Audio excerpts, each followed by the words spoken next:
There are only two things we know for sure, Kendall Gibbons' poem that John read says.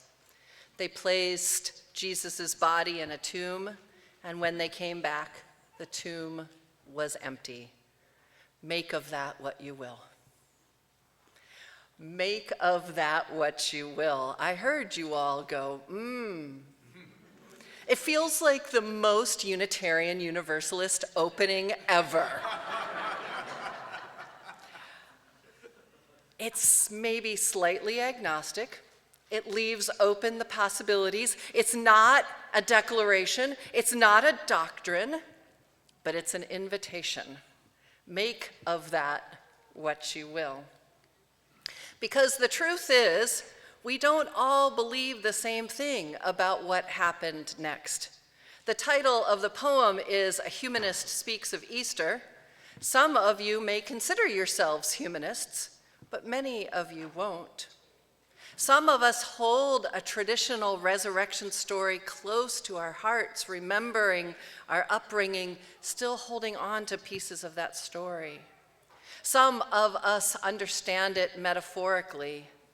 Some of us actively reject all of it. And some of us are not sure what we believe at all. And still, here we are on Easter morning, some of us in bonnets, together.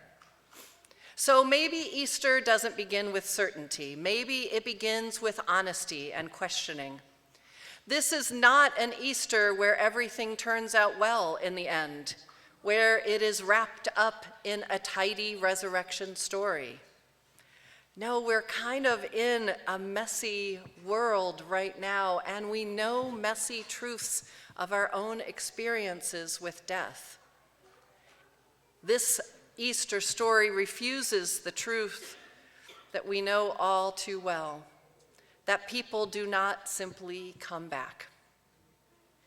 Martin, Malcolm, Viola, Jamal, Alexi, their lives were taken, they were not restored to us. The people we have loved and lost, they do not walk back through the door. Time lost is not returned. Bodies broken are not made whole again. The world does not rewind. Any of us who have lost anyone or anything know that. And if Easter is about only undoing death, then it is not a story that matches the world that we actually live in. So the poem shifts the frame so that we can shift with it. It tells us that the crucifixion is not a one-time event. It happens over and over again. It happens anywhere where power crushes truth, anywhere where violence silences the vulnerable, anywhere where a human life is treated as expendable. Crucifixion is not just something that happened to Jesus. It is something that keeps happening now, over and over, still. And sometimes it happens close enough to us that it feels like the end of the world. I know that all too many of us know that feeling when something catastrophic happens, or when you lose a loved one. This congregation has lost so many loved ones. And I know you know that feeling all too well. The phone call, the diagnosis, the grief that settles into your chest and refuses to move, the moment when you thought that everything was stable, and then it's suddenly not. There are times when it really does feel like nothing could matter again.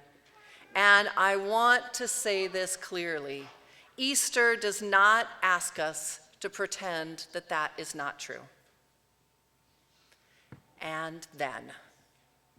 This is where the poem turns quietly, almost imperceptibly, and then. Not a miracle that erases what happens, not a reversal, not a denial, just then, this, and then. Something happens next. The most ordinary, astonishing truth. Something happens next. Maybe it is small. The sun comes up, the wildflowers bloom, whether we are ready or not. You eat something, you take a walk, someone calls, or needs you, or remembers with you. The world does not stop. Life somehow keeps happening. And at first it can feel almost unbearable. How dare the world go on?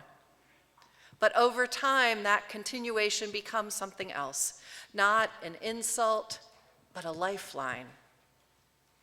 The poem says, and I heard you at this point too, the dead don't rise, but we do.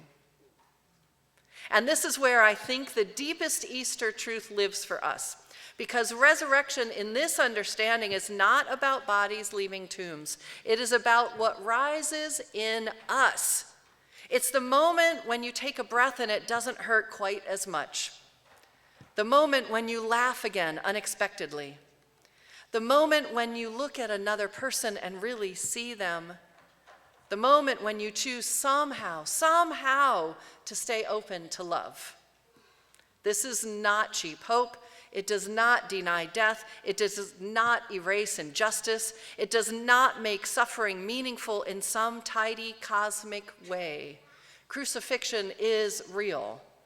But the poem insists that something else is just as real, maybe even more real, that life rises, love rises, outrage rises, community rises, hope rises.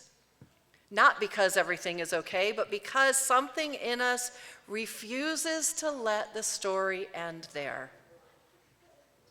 And then this is where our Unitarian Universalist faith meets Easter. Because we are a people that believe in transformation and justice. We are a people who cannot look away from the crucifixion in our world. We believe that there are always more chances to do better, and we are called to be part of what rises. My dear ones, my beloveds, we are not waiting for resurrection. We are practicing it. We are practicing it right now, every day. Every time we show up for one another, every time we tell the truth, every time we refuse to say what is happening now is not the final word.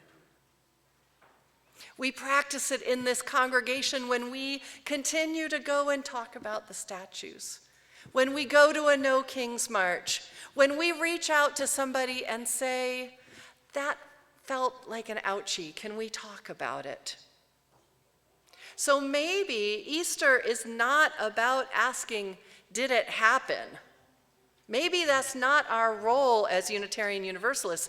Maybe we can find ourselves in the Easter story even if we don't believe in the literal resurrection. Maybe Easter is about what happens next. After loss, what happens next? After the injustice, what happens next? After the heartbreak, what happens next? And more importantly, who will we be in what happens next? Because no matter what your thoughts about Easter are, here is what I think we believe. That even now, especially now, something is still rising. In small acts of care, in stubborn hope. I don't know where we're finding it, but I refuse to give it up. In communities that refuse to give up on each other, in people who keep loving even in a world that gives them every reason not to. So this Easter morning, this beautiful morning, we do not need to solve the mystery of the open tomb.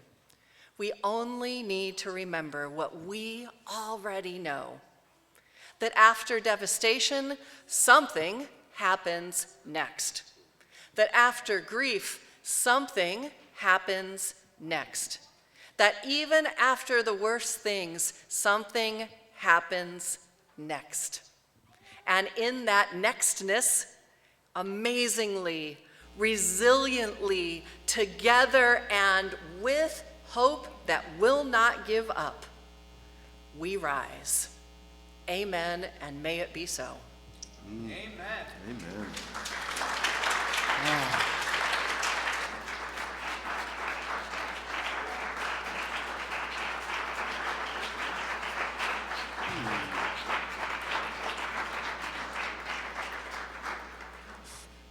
Thank you, Rev. Christine. Amen.